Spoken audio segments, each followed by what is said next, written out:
Hi everyone, ये हमारा fifth class होने वाला है on the topic matter around us. तो लास्ट क्लास में हमने पढ़ा था, लास्ट टू क्लास में हमने पढ़ा था properties of solid, liquid and gases. So जो solid, liquid and gases states of matter को शो करते हैं, यानी कि मैटर किस अवस्था में है उसको शो करते हैं। एंड उनके कुछ प्रॉपर्टीज हैं जिसको देख के हम डिसाइड करते हैं कि वो मैटर सॉलिड स्टेट में है, लिक्विड स्टेट में है एंड गैसेस स्टेट में है। और अगर एक मैटर सॉलिड स्टेट में है, लिक्विड स्टेट में है और गैसेस स्टेट में है, वो कुछ प्रॉपर्टीज शो करता है जिसको हमने डिस्कस कर लिया था। तो कुछ ऐसे मेन प्रॉपर्टीज हैं, कुछ इंपॉर्टेंट प्रॉपर्टीज हैं जो आपको याद होनी चाहिए। वो है कि सॉलिड का शेप फिक्स रहता है, लिक्विड का, गैस का नहीं रहता। वॉल्यूम फिक्स रहता है सॉलिड का, लिक्विड का वॉल्यूम फिक्स रहता है, गैस का वॉल्यूम फिक्स नहीं रहता। गैस सबसे ज़्यादा कंप्रेसिबल होते हैं, लिक्विड थोड़े से कम कंप्रेसिबल होते हैं और सॉलिड ना के बराबर कंप्रेसिबल होता है, लेकिन थोड़ा सा कंप्रेसिबल वो भी होता है। डिफ्यूजन रेट सबसे हाईएस्ट गैस का होता है, फिर सबसे हाईएस्ट लिक्विड का होता है एंड सॉलिड का जो डिफ्यूजन रेट सबसे लो होता है। ठीक है। अरे और एक इंपॉर्टेंट प्रॉपर्टी था कि सॉलिड प्रेशर एग्जर्ट नहीं करता है कंटेनर पे, लिक्विड थोड़ा सा प्रेशर एग्जर्ट करता है एंड गैस बहुत ही ज़्यादा प्रेशर एग्जर्ट करता है, क्योंकि गैस के पार्टिकल्स बहुत ही ज़्यादा रैंडम मोशन करते हैं और फास्ट मूव करते हैं। सॉलिड के पार्टिकल बहुत ज़्यादा रैंडम मोशन नहीं करते क्योंकि उनके बीच में गैप नहीं होता है। सॉलिड के पार्टिकल, लिक्विड के पार्टिकल थोड़ा कम मूव करते हैं और कम काइनेटिक एनर्जी होता है। इतना हमने जान लिया था about solid, liquid and gas. But आज का जो हमारा टॉपिक है that is can matter change it's state, यानी कि क्या ऐसा हो सकता है कि कोई मैटर सॉलिड स्टेट से लिक्विड स्टेट में चला जाए, गैसियस स्टेट में सॉलिड स्टेट में चला जाए, लिक्विड स्टेट से गैसियस स्टेट में चला जाए, या फिर लिक्विड स्टेट से सॉलिड स्टेट में चला जाए। अगर स्टेट चेंज हुआ तो उसका प्रॉपर्टीज भी चेंज होगा। सॉलिड का प्रॉपर्टीज के साथ जो मैटर है, अगर उसका स्टेट चेंज हो गया लिक्विड में, तो वो लिक्विड का प्रॉपर्टीज शो करेगा। अगर एक मैटर अगर लिक्विड स्टेट में है तो उसका लिक्विड का प्रॉपर्टीज है। अगर स्टेट चेंज हो गया तो गैस का प्रॉपर्टी आएगा। तो ये प्रॉपर्टीज चेंज हो सकते हैं क्या? क्या ऐसा पॉसिबल है? Yes, it is possible. Matter can change it's state, यानी कि मैटर का स्टेट चेंज हो सकता है। कैसे हो सकता है? अगर हम मैटर को टेम्परेचर देंगे, हीट देंगे या फिर प्रेशर अप्लाई करेंगे तो उसका स्टेट चेंज हो सकता है। मैंने क्या बोला? अगर हीट देंगे, प्रेशर देंगे तो उसका स्टेट चेंज हो सकता है। स्टेट चेंज होने का मतलब सॉलिड से लिक्विड, लिक्विड से गैस या फिर गैस से सॉलिड, सॉलिड से गैस, ऐसे स्टेट चेंज होना। तो सबसे पहले हम स्टार्ट करेंगे हमारा डिस्कशन, मैटर कैसे स्टेट चेंज करता है by the help of heat और टेम्परेचर। अगर हम सॉलिड, लिक्विड को, गैस को टेम्परेचर दें तो उनका स्टेट कैसे चेंज करते हैं, कैसे प्रॉपर्टीज में चेंजेस आते हैं, वो आज इस क्लास में डिस्कस करेंगे। ठीक है, तो हेडिंग लगाइए,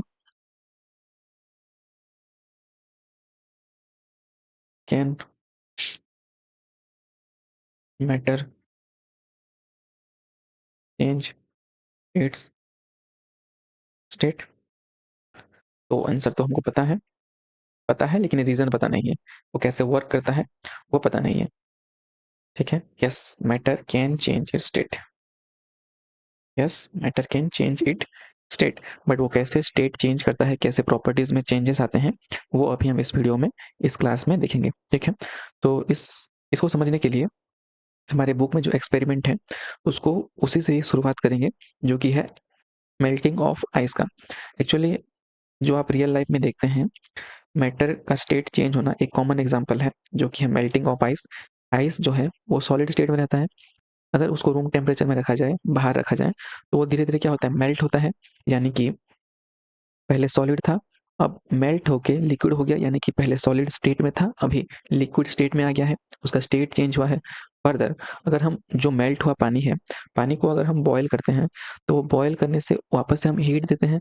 हीट देने से क्या होता है, लिक्विड जो है वो वेपर होने में स्टार्ट कर देता है, यानी कि लिक्विड स्टेट में, लिक्विड स्टेट से गैसेस स्टेट को जाने लगता है, यानी कि फिर से मैटर का स्टेट चेंज होता है, liquid to vapour, that is liquid to gas. ये कॉमन एग्जांपल आपने देखा होगा, बट उसके पीछे बहुत सारे साइंस हैं जो कि आपको शायद पता नहीं है, आज इस क्लास में पता चल जाएगा। तो उसको हम जानने की कोशिश करेंगे है इस एक्सपेरिमेंट में। तो एक्टिविटी में क्या दिया है, हम एक बीकर में कुछ आइस क्यूब रखेंगे। आइस क्यूब समझते हैं? आइस क्यूब, आइस क्यूब रखेंगे और उसको स्लोली हीट करेंगे, उसको हीट देंगे। एंड लो टेम्परेचर में उसको हीट करेंगे। मैंने क्या बोला, एक बीकर में हमने आइस क्यूब लिया है एंड आइस क्यूब को हम लो टेम्परेचर में हीट करेंगे एंड उसका टेम्परेचर भी हमेशा नोट करेंगे। ठीक है, इतना हमको करना है। अभी आप तो बाहर से हमेशा ही देखते हैं कि क्या होता है, मेल्टिंग होता है, पानी बन जाता है, लिक्विड बन जाता है, पर उसके अंदर क्या होता है मैं आज आपको यहीं पे बताऊंगा।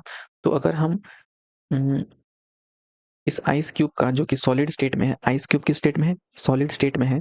एज वो सॉलिड स्टेट में है तो उसका जो पार्टिकल्स होंगे वो बहुत अलग अलग के होंगे, यानी कि उनका इंटरमोलिकुलर स्पेस बहुत कम होगा, पार्टिकल्स बहुत पास पास होंगे। तो उसका कुछ स्ट्रक्चर ऐसा होगा।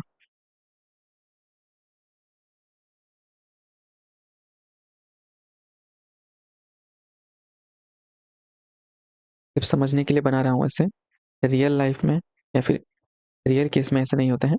देखिए, अगर ये सॉलिड स्टेट में है तो उसके पार्टिकल्स क्या होंगे, बहुत क्लोजली पैक्ड होंगे, एक दूसरे के बीच में बहुत कम गैप होगा। बट जब हम इसको हीट देते हैं, यानी कि हीट एनर्जी देते हैं, यहाँ से हमने जो हीट एनर्जी दिया है, ये हीट एनर्जी इन पार्टिकल्स को क्या करेगा, वाइब्रेट करने की कोशिश करेगा। ऐसे ऐसे ऐसे वाइब्रेट होंगे, ऐसे हर पार्टिकल वाइब्रेट होगा।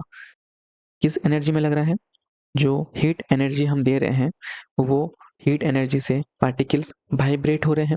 अगर सब पार्टिकल वाइब्रेट होंगे तो वो जिस बॉन्ड से बंधे हुए होंगे उस बॉन्ड से टूट जाएंगे। फॉर एग्जांपल, ये जो दो हैं,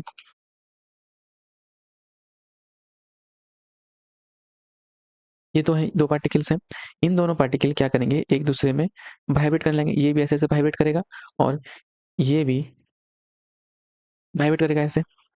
दोनों वाइब्रेट करेंगे तो क्या होगा, ये दूर चला जाएगा एंड ये भी ऐसे दूर चला जाएगा, यानी कि उन दोनों का बॉन्ड जो है वो ब्रेक हो जाएगा। मैंने क्या बोला, उन दोनों का बॉन्ड ब्रेक हो जाएगा। किससे, जो हम हीट एनर्जी दिए हैं वो हीट एनर्जी क्या करेगा, जो पार्टिकल्स ऑफ सॉलिड हैं उनको वाइब्रेट करेगा, यानी कि heat energy kinetic energy provide करेगा पार्टिकल को।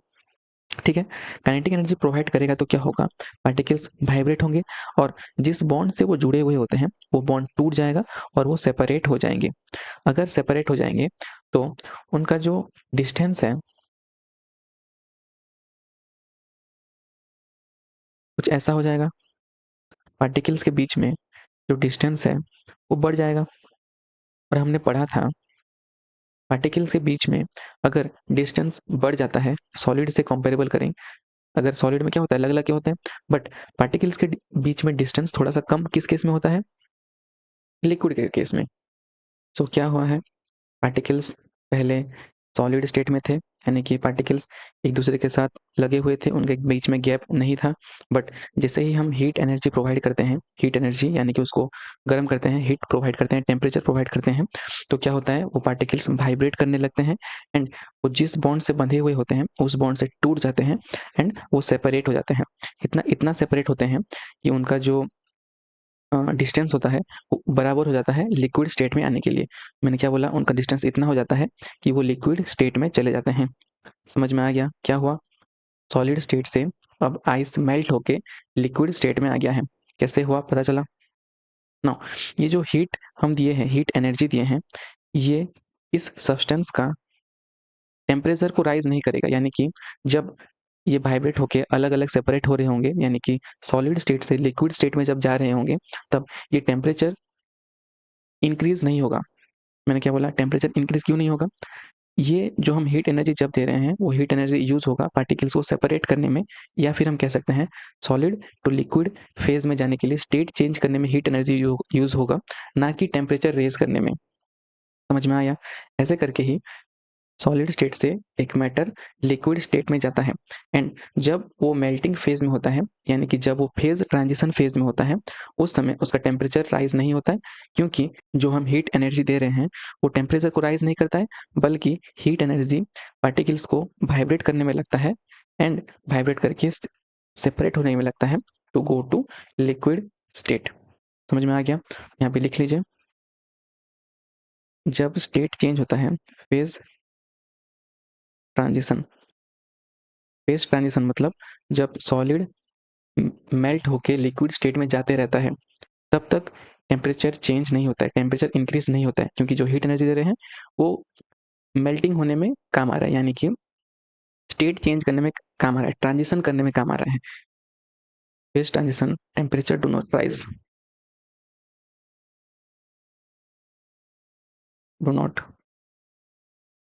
ठीक है।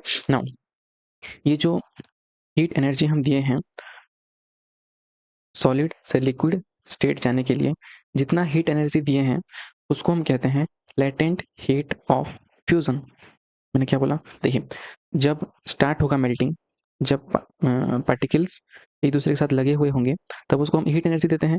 एक पॉइंट ऐसा आता है जब टेम्परेचर राइज नहीं करता, बट टेम्परेचर राइज नहीं करता है एंड जो हीट एनर्जी हम देते हैं वो सॉलिड को लिक्विड करने में काम आता है एंड टेम्परेचर राइज नहीं करता। उस समय में जितना हीट एनर्जी देते हैं उसको हम कहते हैं लेटेंट हीट ऑफ फ्यूजन। मैंने क्या बोला दोबारा से सुन लीजिए। जब हम हीट करते रहते हैं एक टाइम ऐसा आता है जब टेम्परेचर राइज नहीं करता है, हीट एनर्जी किस में काम आता है? वाइब्रेशन करने में, पार्टिकल्स को वाइब्रेट करने में काम आता है। एंड जब तक सब पार्टिकल वाइब्रेट होकर सेपरेट ना हो जाएं तब तक टेम्परेचर राइज नहीं करता है। एंड इस समय में जो हीट यूज होता है मेल्टिंग करने के लिए या फिर सॉलिड से लिक्विड स्टेट में जाने के लिए, उतना हीट को हम कहते हैं लेटेंट हीट ऑफ फ्यूजन। समझ में आ गया? तो लिख लीजिए latent heat of fusion. Latent heat of fusion. Now हमारा जो आइस है, जो हमारा मैटर है, वो अभी लिक्विड स्टेट में आ गया है, यानी कि ये स्टेट में आ गया है। ठीक है। हीट दिए हैं, वाइब्रेशन होके थोड़ा सा सेपरेट हो गए हैं एंड वो लिक्विड स्टेट में आ गया है। नाउ अभी हम अगर टेम्परेचर को मेजर करेंगे तो लिक्विड स्टेट का टेम्परेचर राइज कर रहा होगा। मैंने क्या बोला? टेम्परेचर राइज कर रहा होगा क्योंकि वो लिक्विड स्टेट में ही है। लिक्विड स्टेट का टेम्परेचर राइज होके होके 100 डिग्री सेल्सियस तक पहुंचेगा। मैंने क्या बोला? लिक्विड का टेम्परेचर राइज होके हीट एनर्जी हम देंगे तब टेम्परेचर राइज होगा एंड वो टेम्परेचर राइज होके 100 डिग्री सेल्सियस तक पहुंचेगा। जब 100 डिग्री सेल्सियस तक पहुंचेगा तब क्या होगा ये हम देखेंगे नेक्स्ट। इसको हम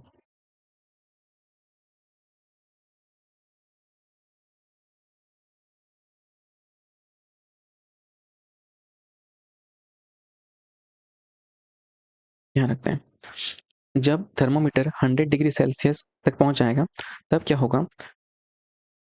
ये जो पार्टिकल्स हैं, पार्टिकल्स ये और दूर जाने की कोशिश करेंगे। मैंने क्या बोला? जो हीट जो होगा जब हम दे रहे हैं, जब 100 डिग्री सेल्सियस तक पहुंचेगा तब जो पार्टिकल्स हैं वो बहुत दूर जाने लगेंगे। जब बहुत दूर जाने लगेंगे, सेपरेट होके बहुत दूर जाने लगेंगे, तब क्या होगा?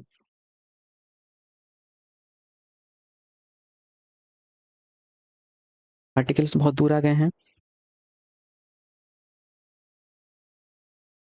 और ये आपका कौन सा स्टेट है? गैसियस स्टेट, जहाँ पे पार्टिकल्स बहुत दूर दूर होते हैं। मैंने ये कब बोला? जब लिक्विड को हम 100 डिग्री सेल्सियस तक देते हैं तब ये होता है कि वो पार्टिकल्स बहुत सेपरेट होने लगते हैं, यानी कि दूर दूर होने लगते हैं। उनका इंटर पर्टिकुलर गैप जो होता है वो बहुत ज़्यादा होने लगता है and this is when the liquid goes to gaseous state. ये वही स्टेज है जहाँ पे लिक्विड गैसियस स्टेट में पहुंचता है। एंड ये सेपरेशन कब तक होता है? जब तक पूरा का पूरा पानी गैसियस स्टेट में ना पहुंचे तब तक ये प्रोसेस होता है, यानी कि सेपरेशन का प्रोसेस होता है। ड्यूरिंग दिस सेपरेशन उनका जो लिक्विड का टेम्परेचर जो है वो कांस्टेंट रहता है 100 डिग्री सेल्सियस पर। जब लिक्विड से गैस होते रहता है तब टेम्परेचर कांस्टेंट रहता है, बट हम हीट एनर्जी देते रहते हैं, उसको गर्म करते रहते हैं, पर उसका टेम्परेचर राइज क्यों नहीं होता है? मैंने आपको बताया था जो हीट एनर्जी हम देंगे वो किस में यूज होगा? पार्टिकल्स को सेपरेट करने में, ना कि टेम्परेचर बढ़ाने में। ड्यूरिंग फेज ट्रांजिशन, जब लिक्विड से गैस हो रहा है या फिर सॉलिड से लिक्विड हो रहा है तब उसका टेम्परेचर राइज नहीं होगा एंड जो हीट एनर्जी हम देंगे वो हीट एनर्जी यूज होगा पार्टिकल्स को सेपरेट करने में या फिर पार्टिकल का स्टेट चेंज करने में, उसका फेज चेंज करने में या फिर ट्रांजिशन करने में वो हीट एनर्जी यूज होगा, ना कि टेम्परेचर राइज करने में। 100 डिग्री सेल्सियस में ही ये प्रोसेस होगा एंड 100 डिग्री सेल्सियस में ही सारा पार्टिकल सेपरेट हो जाएंगे एंड वो गैसेस स्टेट में चला जाएगा। गैसेस स्टेट में चले जाने के बाद ही उसका टेम्परेचर राइज होगा कंप्लीटली। वेपोराइज हो जाने के बाद ही उसका टेम्परेचर राइज होगा। अभी 100 डिग्री सेल्सियस तक जब पहुंचा लिक्विड, तब जितना हम हीट दिए हैं पूरा का पूरा कंप्लीट गैसियस स्टेट तक जाने के लिए, उसको हम कहेंगे लेटेंट हीट ऑफ वेपोराइजेशन। समझ में आ गया? 100 डिग्री सेल्सियस के बाद जो गैस देंगे, सॉरी जो हीट एनर्जी देंगे, उसको हम कहेंगे latent heat of vaporisation. Transition phase में जब लिक्विड गैसियस स्टेट में जा रहा है, तब हम उसको कितना हीट दिए हैं, उसको हम कहेंगे लेटेंट हीट ऑफ वेपोराइजेशन। समझ में आया?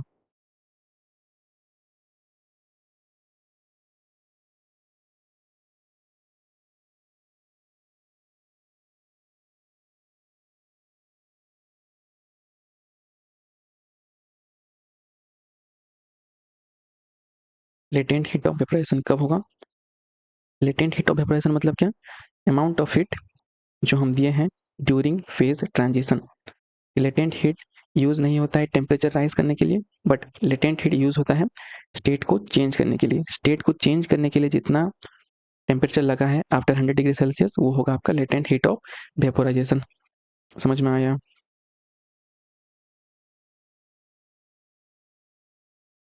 एंड इसमें भी जब फेज ट्रांजिशन होगा, तब उसका टेम्परेचर राइज नहीं करेगा। जब लिक्विड से कंप्लीटली गैस तक ना पहुंच जाए, तब तक टेम्परेचर राइज नहीं करेगा, यानी कि टेम्परेचर इंक्रीज नहीं करेगा।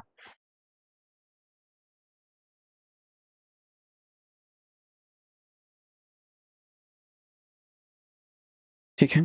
अभी अगर आपको थोड़ा सा भी कुछ क्लियर नहीं हुआ है, अब मैं एक टेबल बनाऊंगा सीरियली, आपको पूरा कंप्लीटली क्लियर हो जाएगा। ये थोड़ा कॉन्सेप्ट कॉन्सेप्ट जान लेंगे, अभी थ्योरी देखेंगे तो इजीली आपको समझ में आ जाएगा सब कुछ। ठीक है। मैटर कैसे अपने स्टेट चेंज करता है, वो तो आपने कॉन्सेप्ट जान लिया है। अभी ये जो मैं एग्जांपल एक बताऊंगा, इससे आपको पूरी तरह से क्लियर हो जाएगा कि एक्चुअली वर्क कैसे करता है। फॉर एग्जांपल, मैंने एक आइस लिया है, इसका टेम्परेचर 100 डिग्री सेल्सियस है, वो बहुत कूल टेम्परेचर पे है। अभी उसको हम अगर हीट देंगे तो क्या होगा? उसका टेम्परेचर इंक्रीज होगा, यानी कि वो -100 डिग्री सेल्सियस से 0 डिग्री आने तक हीट होगा। तो -100 डिग्री सेल्सियस से हम उसको हीट दिए हैं, तो उसका टेम्परेचर इंक्रीज किया है। टेम्परेचर इंक्रीज करते करते जब वो 0 डिग्री सेल्सियस पे पहुंच जाएगा, तब उसका टेम्परेचर और इंक्रीज नहीं होगा।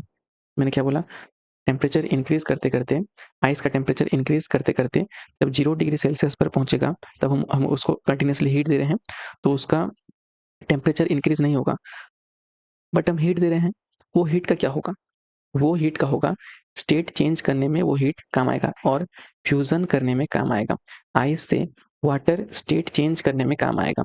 उसका टेम्परेचर इंक्रीज नहीं होगा, बट जो हम हीट दे रहे हैं उसको वो फेज चेंज करने में या फिर स्टेट चेंज करने में काम पे लगाएगा। ठीक है।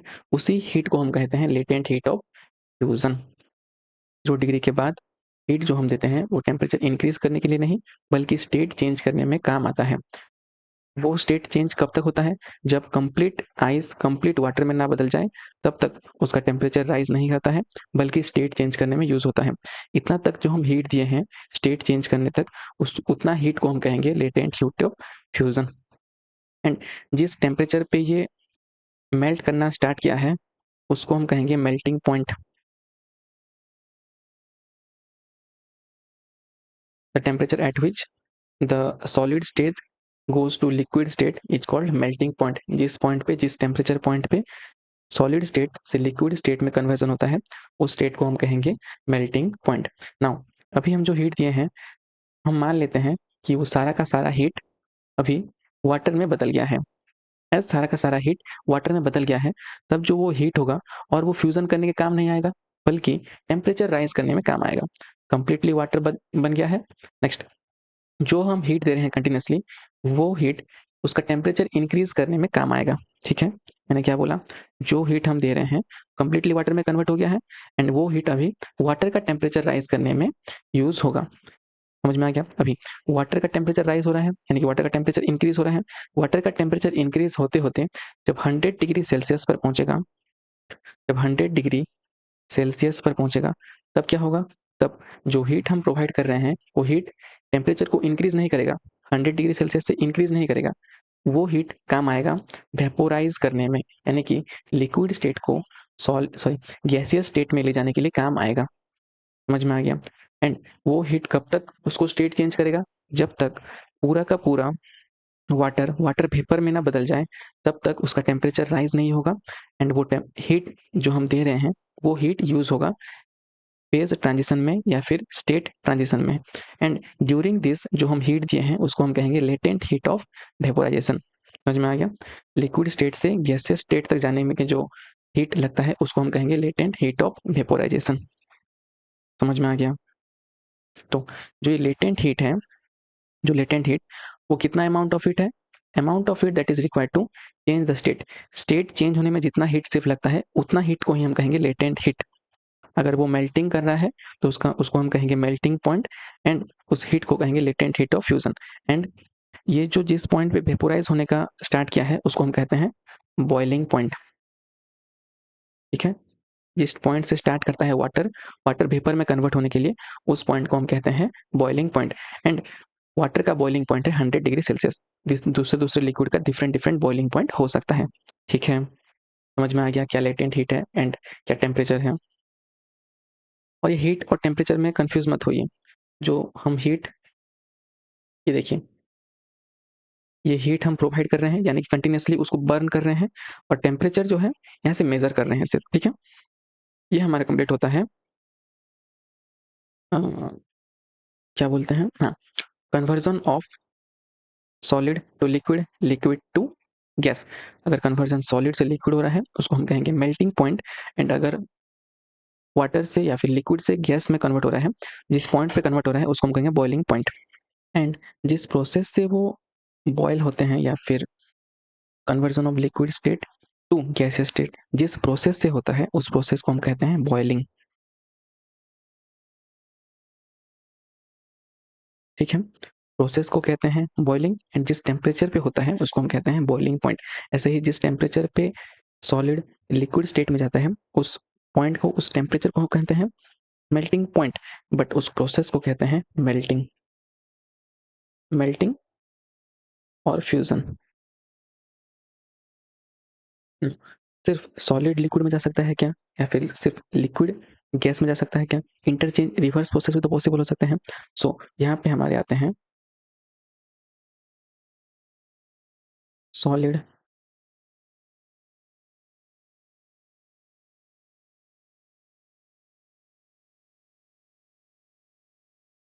अगर सॉलिड से लिक्विड कन्वर्ट करना है तो हम करेंगे मेल्टिंग और फ्यूजन। ठीक है। सॉलिड से अगर लिक्विड स्टेट में जा रहा है तो उस प्रोसेस को हम कहेंगे मेल्टिंग और फ्यूजन। अगर लिक्विड स्टेट से सॉलिड स्टेट में जा रहा है तो उसे हम कहेंगे फ्रीजिंग। एंड जिस टेम्परेचर पे लिक्विड सॉलिड स्टेट में बदल जाएगा उस टेम्परेचर को हम कहेंगे फ्रीजिंग पॉइंट। समझ में आ रहा है। फ्रीजिंग पॉइंट, जो पॉइंट वर्ड आता है वो स्पेसिफिक टेम्परेचर को रिप्रेजेंट करता है जिस टेम्परेचर पे वो कन्वर्जन हो रहा है। ठीक है। ऐसे ही अगर लिक्विड से गैस को जाना है तो हम क्या करते हैं, बॉइलिंग। ठीक है। बॉइलिंग करेंगे तो लिक्विड से गैस में जाएगा, और जिस टेम्परेचर में लिक्विड टू गैस कन्वर्ट होगा उस टेम्परेचर को हम कहेंगे बॉइलिंग पॉइंट। नेक्स्ट, अगर गैस से लिक्विड जाना है, रिवर्स प्रोसेस करना है, तो हम क्या करेंगे, कौन सा प्रोसेस, उस प्रोसेस को कहते हैं हम कॉन्डेंसेशन। ठीक है। और एक बात, अगर सॉलिड से लिक्विड में जाना है तो थोड़ा सा नीचे बना लेते हैं।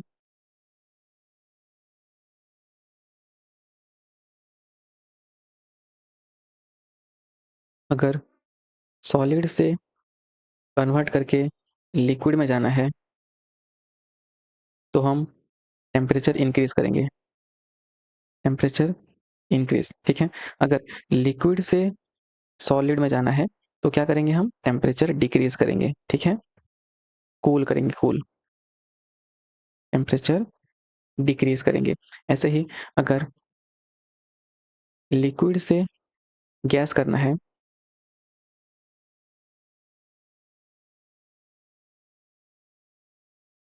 लिक्विड से गैस में जाना है तो हम क्या करेंगे, टेम्परेचर इंक्रीज करेंगे या फिर उसको हीट प्रोवाइड करेंगे। ऐसे ही अगर गैस से गैस से लिक्विड में जाना है, फिर भी हम कूलिंग करेंगे, यानी कि टेम्परेचर को डिक्रीज़ करेंगे, टेम्परेचर को डिक्रीज़ करेंगे। अगर स्ट्रेट प्रोसेस करेंगे सॉलिड से लिक्विड तो बॉयल करेंगे, या फिर लिक्विड से गैस जाना है तो बॉयल करेंगे। अगर रिवर्स प्रोसेस करना चाहते हैं लिक्विड से सॉलिड या फिर गैस से लिक्विड, तो हम टेम्परेचर को डिक्रीज़ करेंगे। और हाँ, जो freezing point, boiling point and melting point, ये जो पॉइंट है वो सिर्फ टेम्परेचर को रिप्रेजेंट करता है, किस टेम्परेचर पे वो बॉयल हो रहा है या फिर फ्रीज हो रहा है या फिर कंडेंस हो रहा है। बट प्रोसेस जिस प्रोसेस से होता होगा उसे हम कहेंगे मेल्टिंग, बॉइलिंग, फ्रीजिंग, कंडेंसेशन। तो प्रोसेस और टेम्परेचर के ऊपर ध्यान दीजिए। Freezing point and freezing, condensation and freezing point, boiling, boiling point, melting, melting point, ऐसे ही। ठीक है, अभी ये तो हमने जान लिया सॉलिड से लिक्विड, लिक्विड से गैस। पर ऐसा भी पॉसिबल है कि लिक्विड स्टेट को स्किप करके डायरेक्ट मैटर सॉलिड से डायरेक्ट गैस में जा सकता है, एंड गैस से लिक्विड स्टेट को स्किप करके डायरेक्ट सॉलिड स्टेट में जा सकता है। मैंने क्या बोला? ऐसे भी प्रोसेस पॉसिबल हैं जहाँ पे लिक्विड स्टेट से डायरेक्ट गैसियस स्टेट में जा सकते हैं एंड गैसियस स्टेट से डायरेक्ट सॉलिड स्टेट में जा सकते हैं बिना लिक्विड स्टेट को जाए हुए। क्या बोला?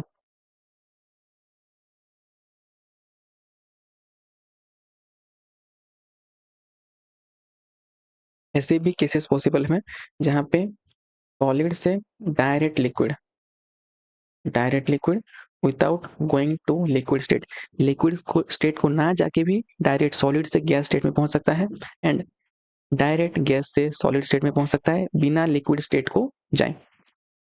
ऐसे भी केसेस पॉसिबल हैं। वाटर में ऐसा पॉसिबल है क्या? नहीं, पहले आइस होगा, फिर लिक्विड होगा, फिर गैस होगा। ऐसे लिक्विड स्टेट को हम स्किप नहीं कर सकते। ठीक है,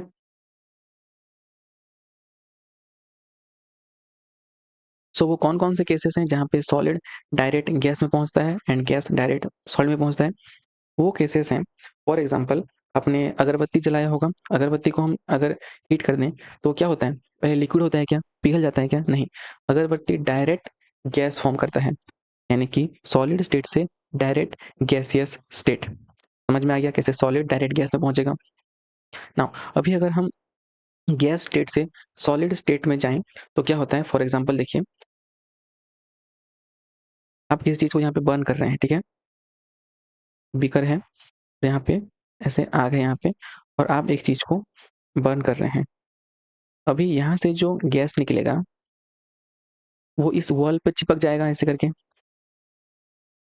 ऊपर जो सीलिंग होगा सीलिंग में चिपक जाएगा एंड, और हम कह सकते हैं कि वो सीलिंग पे डिपॉजिट हो जाएगा। वो गैस वेपर जो आएंगे वो सीलिंग के ऊपर डिपॉजिट हो जाएंगे, जो गैस पार्टिकल होंगे वो ऊपर जो टॉप फ्लोर में होगा वहाँ पे डिपॉजिट हो जाएंगे। इस तरह से डायरेक्ट जो गैस पार्टिकल हैं वो सॉलिड धीरे धीरे जम जम के क्या होंगे? हार्ड हो जाएंगे, और इस तरह से डायरेक्ट डिपॉजिट होके गैसियस स्टेट से सॉलिड स्टेट में चले जाएंगे without going to the liquid state, बिना लिक्विड स्टेट को जाए हुए सॉलिड स्टेट में पहुंच जाएंगे। इसी प्रोसेस को हम कहते हैं deposition, gas to solid without going to liquid state. तो इस प्रोसेस को हम क्या कहते हैं? डिपोजिशन। ठीक है, from gas to solid and from solid to gas, उसको हम कहते हैं सब्लिमेशन। प्रोसेस को कहते हैं सब्लिमेशन एंड डिपोजिशन। ये तो हो गया अगर हम टेम्परेचर देते हैं तो कैसे उनका स्टेट्स चेंज होता है, यानी कि उनका प्रॉपर्टीज चेंज होता है टेम्परेचर देने से।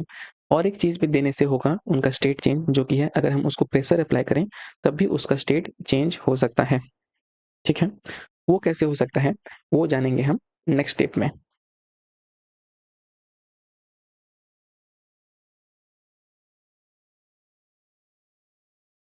प्रेशर का बहुत ईजी है, कुछ नहीं है। इफेक्ट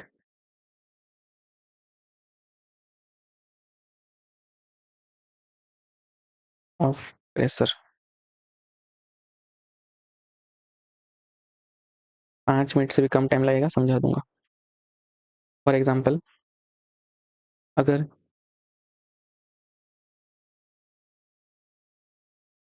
ये गैस है, गैस में हम जानते हैं पार्टिकल्स बहुत दूर दूर होते हैं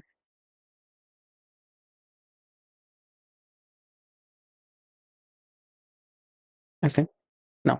अभी हम इसको फोर्स लगाएं चारों ओर से, इस कंटेनर को फोर्स लगाएंगे ऐसे, मतलब उसको स्क्वीज करेंगे, उसको कंप्रेस करने का ट्राई करेंगे, यहाँ से चारों ओर से अगर फोर्स लगाएं,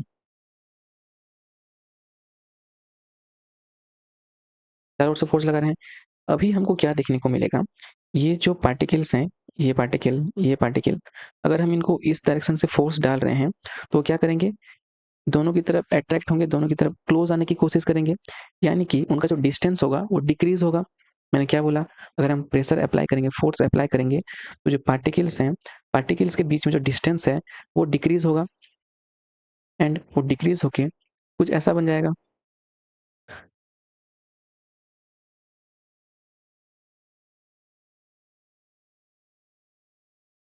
ठीक है, क्या होगा ये, हमने एक गैस मैटर को फोर्स अप्लाई करके उनके पार्टिकल्स का जो डिस्टेंस है उसको छोटा कर दिया है। अगर ये डिस्टेंस छोटा हो गया है तो ये क्या बन जाएगा, लिक्विड बन जाएगा। ठीक है, लिक्विड स्टेट में चला जाएगा। समझ में आ गया कैसे स्टेट चेंज होता है। गैस गैस को अगर हम प्रेशर दें तो उनका पार्टिकल्स का जो डिस्टेंस है वो डिक्रीज होता है, इतना डिक्रीज हो जाता है कि वो लिक्विड स्टेट में चला जाता है, जहाँ पे प्रॉपर्टी उसका मैच करता है लिक्विड स्टेट के साथ, जहाँ पे उनका इंटरमोलिकुलर डिस्टेंस कम जाता है एंड वो लिक्विड स्टेट में चला जाता है। इसी तरह से अगर हम एक मैटर को प्रेशर अप्लाई करते हैं तो उनका पार्टिकल का जो डिस्टेंस है वो डिक्रीज होता है एंड वो स्टेट चेंज करता है from gaseous state to liquid state. Liquid state, ऐसा भी होता है क्या कि कभी कभी गैस जो है वो डायरेक्ट सॉलिड स्टेट में चला जाए। हाँ होता है, in case of CO2, carbon dioxide,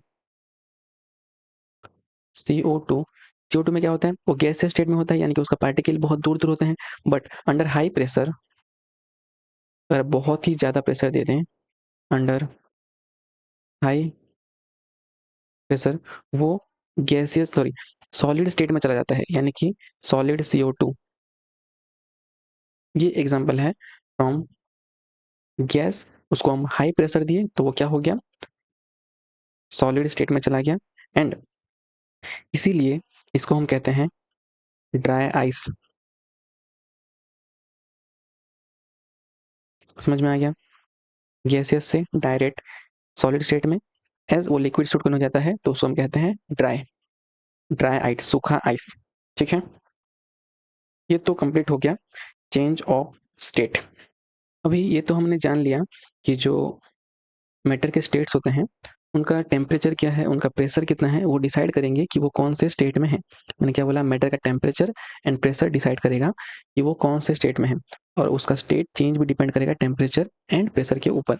matter का स्टेट चेंज हो सकता है according to temperature and pressure. अभी मैंने जो ये आपको लिखा था, जो 0 डिग्री सेल्सियस और 273 केल्विन, ये वाला पार्ट, ये एक्चुअली क्या है,